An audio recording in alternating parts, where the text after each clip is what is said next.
Hello. Hello mga kababayan. Hello mga palangga. This is your fair Lady Maharlika. Ito na yung pinaka-moment na abangan ninyong lahat. Ang ebidensya, ang boses ni Lisa Araneta Marcos aka Ahas Butod lahat na. Ngayon mga kababayan, maririnig ninyo first time dito sa channel na ito, first time sa history ng Pilipinas, na ang isang First Lady Ahas ay naging conspirator o mastermind sa pagpapa-extract o pagdukot sa mga menor de edad na mga bata na anak ng kanyang kaibigan o business partner sa kanilang mga illegal business partnership. We'll see. Mga kababayan, bago ang lahat, syempre, kailangan kalmado ko para maintindihan ninyo. Alright? Pinipilit kong maging kalmado. Francisco, thank you. So, last year, nung sabog ko dito ng bonggang-bongga, ang boses ni Bianca Zubel, na kung saan ay itinalagang social secretary ni Liza Marcos. Okay? Mga kababayan, kung natatandaan ninyo, nung January of 2023, kung saan nag-viral ang video ni Lisa Ahas na nasa Malacanang compound siya, nakasama niya yung Demi, okay? Isa sa PSG, na sinabi ni Lisa doon, sa video na yon, na sabi niya, I just want everyone to know that I just want everyone to know that I have nothing to do with ISAF. Sabi niya, I don't know the people involved, and if I found out somebody's using my name, I shall tell my husband not to appoint you. Okay? So I hope this is clear to everyone. I am sick and tired of people using my name. Naalala niyo yon? Kaya ako nare-remind sa inyo, para dito sa ating presentation ngayon, ay maipakita ko sa inyo na hindi totoo, na hindi nakikialam si Lisa Ahas sa mga posisyon o pag-a-appoint sa government. Okay? Then, after that, ibalik ko muna kayo dun sa video para, ma-synchronize ang mga information. So after that, mayroon akong pinresent sa inyo na audio video naman ni Social Secretary Bianca Zobel nga. Ito yon mga kababayan. Pakinggan nyo muna. Liz, hi. Sorry to bother you, but I just got a call from Thor, and they're a bit concerned because they've gotten an order now that the chief of ISAP is supposed to be changed by Tuesday, and there are people that are out to do some extraction. If it's possible to just keep the ISAP as is daw para hindi magulo yung extraction kasi 2 weeks pa yata or something like that. Or please call Thor. I might be saying the wrong things, but Thor needs needs help from you. Thank you. Okay. Explain ko yan sa mga kakanood lang. Yung boses na yan ng kanyang social secretary na nakikiusap yung alias Thor sa loob ng ISAF na wag munang galawin ni Liza Araneta Ahas Marcos ang mga positioning ng military intelligence, which is yung ISAF. Sabi diyan, ulitin natin. Okay? Sabi niya, sorry to bother you, sabi ni Bianca Zobel, but I just got a call from Thor. Okay? Pinakita ko sa inyo yung alias Thor na mga kasabwat nga doon sa AFP sa ISAF. And there are a bit concerned because they've gotten an order daw that the chief of ISAF is supposed to be changed by Tuesday. And there are people that are out to do some extraction. So, ang ibig sabihin na wag daw muna galawin ni Lisa ang pagpapalit ng mga military intelligence kasi in 2 weeks, that was January, I believe, nung in-extract nila, yung ano na yan, yung boses ni Bianca Zubel ay naganap yan sometime between December of 2022 or January of 2023. Later on, you will know. So sabi niya, wag mo nang palitan, okay, ang positioning. Kasi, ang sabi ni Bianca Zubel dyan ay naka-out na ang mga tao to do some extraction.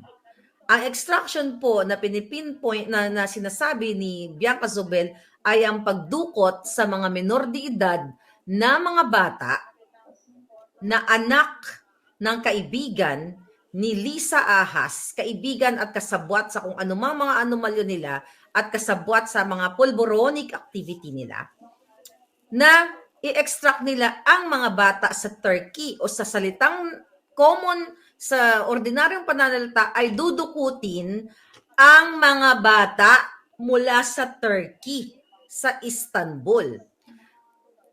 It is possible to if it is possible to just keep the ISAF as is daw para hindi magulo ang extraction. Kasi 2 weeks pa yata or something like that.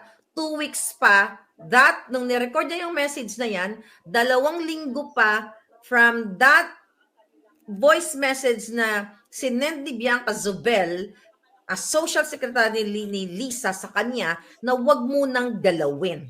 Okay? Tapos kaya sabi nito ni Bianca Zubel, please call Thor, para kasi kailangan nila ng tulong. Okay.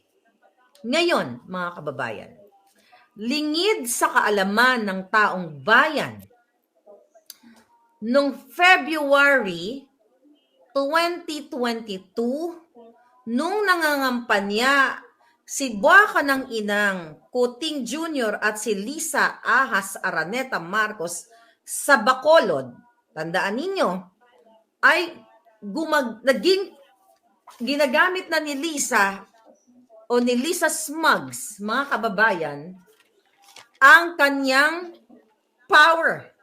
Hindi pa man nakaupo ang power para maging conspirator sa pamamagitan ng pagtawag niya sa asawa ni Teddy Boy Locsin Jr. na Department of Foreign Affairs Secretary.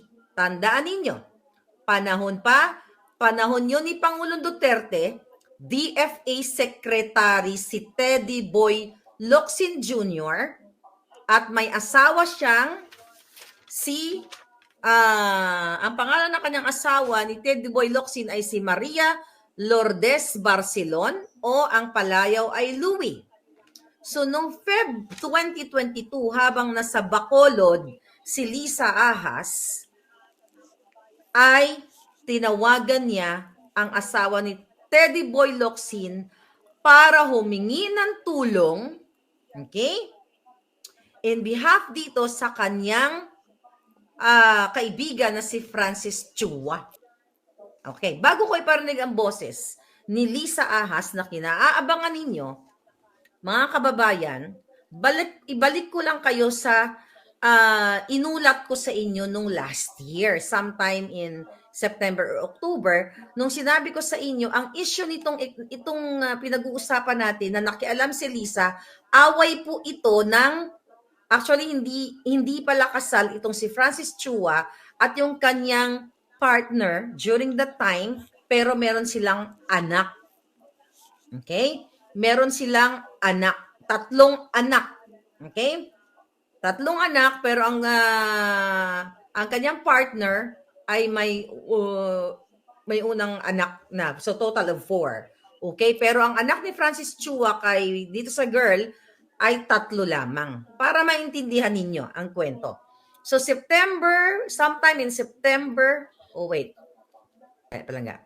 Okay.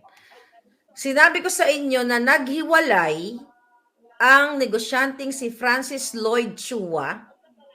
Ito yung kaibigan ni Lisa Smugs at ni Marcos Jr.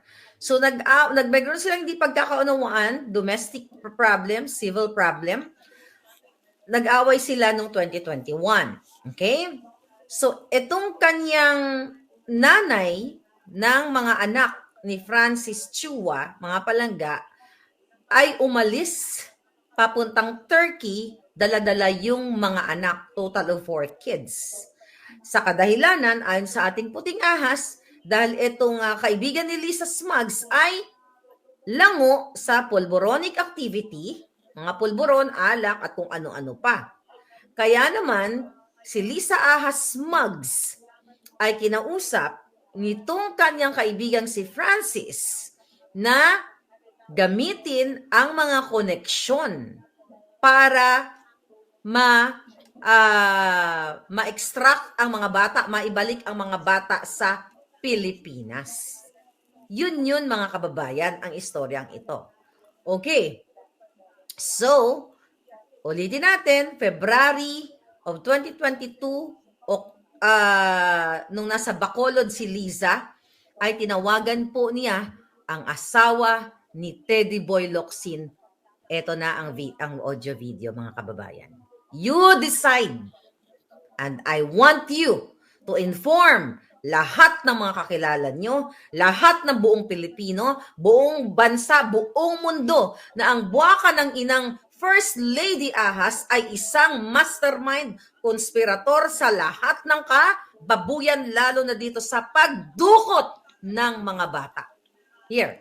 Hi, Louie. How are you? I'm here in Bacolod, campaigning for my hubby, look, with Marie Chris and a bunch of gay people. But anyway, the reason why I called you is I have a favor to ask you. We gave all the documents, not to Mila, but syempre iba pag tumawag ka. A good friend of ours, Francis Chua, basically has a problem in Istanbul, in Turkey, so he went to court. The judge issued an order in his favor, so now we're having everything authenticated so that it can be served in the embassy in Istanbul, right? So Mila has all the documents. I won't bore you with the details, but if you could call Mila and just give it a little push. Everything's above board, don't worry. I'm very good at that. But yeah, that's it. So I hope to see you soon. Mga kababayan, pinipilit kong maging kalma para mas maipaliwanag ko sa inyo ng gusto. Mr. Francisco, thank you. Okay. Naintindihan niyo ba yung sinabi ni Lisa? Papaliwanag ko sa inyo, mga kababayan. Yung sinasabi ni Lisa na Louie, yan po ay si Maria Lourdes Barcelon, na asawa ni Teddy Boy Locsin Jr. Tinranscribe ko para magkaintindihan tayo. Sabi niya, "Hi Louie, how are you? I'm here in Bacolod." Sabi niya, "Campaigning for my hubby look." Ayun ko anong hubby look ba yung pinagsasabi niya? "With Mary Chris and conjugate." Okay? Hindi importante yung first message na yon, yung drama niyang paka-islang bangag niya. Eto, listen to this. Okay? Sabi niya sa audio na yan, "The reason why I called you," referring to the wife of then DFA Secretary Teddy Boy Locsin Jr., "is I have a favor to ask you. We gave na to Mila." Okay, who is Mila? Okay, meron kasi akong dokumentong hawak. Si Mila po, na sinasabi ni Lisa, ay ito. Okay? Mila is Milagros Cruz of DFA OSEC.